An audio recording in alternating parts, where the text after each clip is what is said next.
There was this terrific roaring and the ground shaking. You couldn't stand up. The cattle were rolling down the hills. The boulders were all coming down.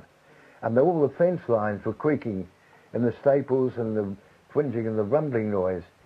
And then the two cliffs alongside the beach, they were falling down. There was dust all over, and I thought it was the end of the world. And I thought, well, gosh, I don't know. There's nobody for me to talk to. So I thought, well, gee, there could be a tidal wave. What made me think of that? I wouldn't know. But I mean, the amazing what different thoughts go through your mind. Anyway, I got up on the hill, and instead of being a tidal wave, I saw the sea go right out, leaving all the rocks uncovered. But when I got to the beacons, I could see the whole of that inner harbour there, used to be our sailing area, dry, and millions of fish of every different type lying on the ground. And I thought, gosh, couldn't believe, because to think that we used to go sailing there, and there it was dry. That is the land where the aerodrome is now. New Zealand sits on the edge of two giant tectonic plates, which means we have many earthquakes. The country's most devastating earthquake occurred in the Hawke's Bay in February 1931. A quake measuring 7.8 on the Richter scale destroyed the cities of Napier and Hastings and killed over 250 people. As buildings began to disintegrate, many people fled outdoors as chunks from ornate facades and parapets rained down upon them. Roofs caved in on buildings that had large open internal areas, such as churches, libraries and theatres. Most deaths occurred when brick and stone buildings simply caved in. On the day of the earthquake, Dad was up a ladder, painting tanks for a farmer on the hills towards Puketiteri. As he held up his brush to dip it in the paint pot that hung on his ladder, the tank leapt off its stand into the air and rolled down the hill.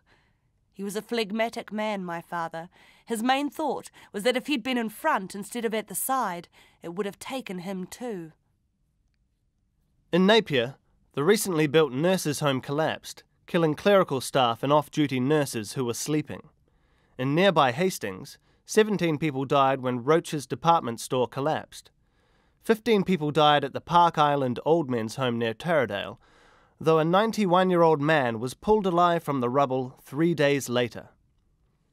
The earthquake struck on the first day back at school after the summer holidays. Most pupils managed to escape to the outdoors in time, but 9 students died in the wreckage of the brick Napier Technical College. Jock Stevens was at Napier Boys High School when the earthquake struck. The shake sent me flying onto the floor of the doorway, and I can still feel the feet of the class trampling over me. I got to my feet, and from there I saw the assembly hall collapse like a pack of cards. Each wall fell in, then the tiled roof came down, then dust clouds blotted it out. Within minutes of the earthquake, fire began in central Napier. Firefighters were helpless as water pressure faded to a trickle. By mid-afternoon, the entire business district was ablaze. The fire was finally extinguished 36 hours later. Almost 11 blocks of the central city were gutted. The Navy sloop HMS Veronica had berthed in Napier's harbour on the morning of the earthquake.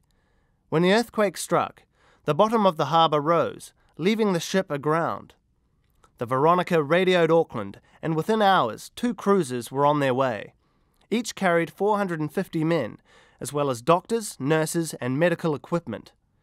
Napier's hospitals were badly damaged, so patients were moved to the lawns of the Botanical Gardens, where a surgical station was set up. Emergency hospitals were set up at the local race courses, where doctors operated beneath the grandstands.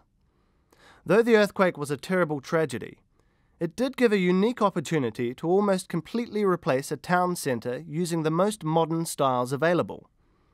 The distinctive character of Napier, which resulted from the use of styles such as Art Deco, now makes the city's architecture a major tourist attraction. The massive upheaval of the land caused by the earthquake dramatically changed Napier's landscape. In some places, the land was lifted nearly 3 metres. Before the quake, Napier had extensive wetlands, including Ahuriri Lagoon. As the land rose, seawater drained from the lagoon, giving Napier more than 2,000 hectares of new land.